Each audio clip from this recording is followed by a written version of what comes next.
Halo, perkenalkan kami dari kelompok pertama mata kuliah perkembangan peserta didik. Di sini kami akan menjelaskan tentang materi kami yaitu hakikat perkembangan peserta didik. Kami dari kelompok pertama yang beranggotakan saya sendiri Diversadi Purba, Novia Inggit Kartika dan Tri Elkana Sinaga, Prodi Pendidikan Akuntansi kelas 1C, Fakultas Ekonomi Universitas Negeri Medan. Yang pertama ada hakikat perkembangan. A. Pengertian dan ciri-ciri perkembangan. Pengertian, perubahan progresif dan berkesinambungan dalam diri individu dari mulai lahir sampai dewasa yang berlangsung secara sistematif, progresif, dan berkesinambungan. Yang kedua ada sistematis, berarti perubahan dalam perkembangan itu bersifat saling ketergantungan atau saling mempengaruhi antara bagian-bagian organisme atau fisik ataupun psikis dan merupakan satu kesatuan yang harmonis. Yang kedua ada progresif yang berarti perubahan yang terjadi bersifat maju meningkat dan mendalam atau meluas baik secara kuantitatif atau fisik maupun kualitatif ataupun psikis. Yang ketiga berkesinambungan. Berarti perubahan pada bagian atau fungsi organisme itu berlangsung secara beraturan atau berurutan, tidak terjadi secara kebetulan atau loncat-loncat. Yang selanjutnya ada ciri-ciri dari perkembangan. Yang pertama terjadi perubahan dalam aspek fisik dan aspek psikis. Terjadi perubahan dalam proporsi aspek fisik dan aspek psikis. Yang ketiga, lenyapnya tanda-tanda yang lama, tanda-tanda fisik dan tanda-tanda psikis. Yang keempat, diperolehnya tanda-tanda yang baru, tanda-tanda fisik dan tanda-tanda psikis. Yang selanjutnya ada prinsip-prinsip perkembangan. Yang pertama, perkembangan merupakan proses yang tidak pernah berhenti atau never ending process. Yang kedua, semua aspek berkembangan saling perkembangan. Yang ketiga, perkembangan mengikuti pola. Arah atau pola perkembangan menurut Yalom dan Weinstein. Yang pertama A, caudal atau proximal distal. Yang kedua, struktur mendahului fungsi. Yang ketiga, perkembangan itu berdiferensiasi. Yang keempat, perkembangan itu berlangsung dari konkret ke abstrak. Yang kelima, perkembangan itu berlangsung dari egosentrisme menuju perspektivisme. Yang keenam, perkembangan itu berlangsung dari outer control to inner control. Yang ketujuh, perkembangan terjadi pada tempo yang berlainan. Yang kedelapan, setiap fase perkembangan mempunyai ciri khas. Yang kesembilan, setiap individu yang normal akan mengalami tahap atau fase perkembangan. Yang kesepuluh, prinsip kematangan. Yang selanjutnya ada fase-fase perkembangan. Pengertian dan kriteria menentukan fase perkembangan dapat diartikan sebagai penahapan atau pembabakan rentang perjalanan kehidupan individu yang diwarnai ciri-ciri khusus atau pola-pola tingkah laku tertentu.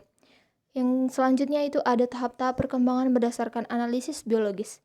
Yang pertama ada Aristoteles, menyatakan perkembangan individu sejak anak sampai dewasa dibagi dalam 3 tahap. Setiap tahapan dalam 7 tahun yaitu tahap pertama dari 0 sampai 7 tahun. Tahap kedua dari 7 tahun sampai 14 tahun. Yang ketiga tahap dari 14 tahun sampai 21 tahun.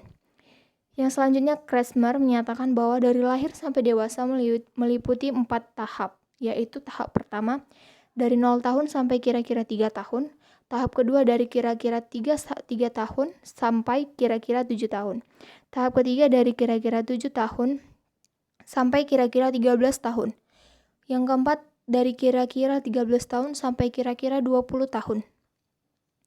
Tahap-tahap perkembangan berdasarkan didaktis menurut Rousseau menyatakan perkembangan adalah sebagai berikut. Tahap pertama 0 sampai 2 tahun merupakan usia asuhan.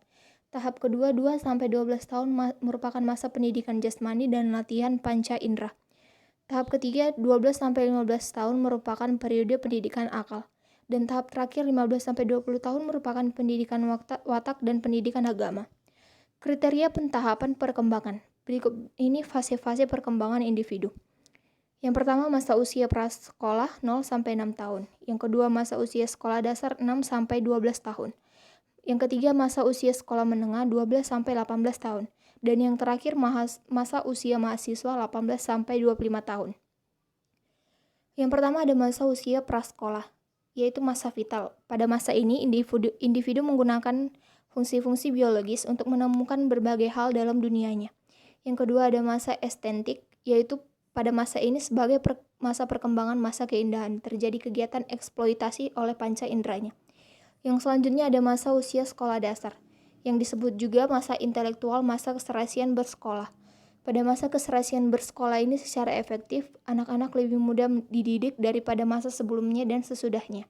Masa keserasian bersekolah ini diakhiri dengan masa pural. Yang selanjutnya ada masa usia sekolah menengah. Masa usia sekolah menengah bertepatan dengan masa remaja yang merupakan masa yang banyak menarik perhatian karena sifat-sifat khasnya dan peranannya yang menentukan dalam kehidupan individu dalam masyarakat orang dewasa. Yang selanjutnya ada masa remaja yang terbagi 3 fase. Yang pertama masa pra-remaja, yang kedua masa remaja atau remaja madya, dan yang terakhir masa remaja akhir.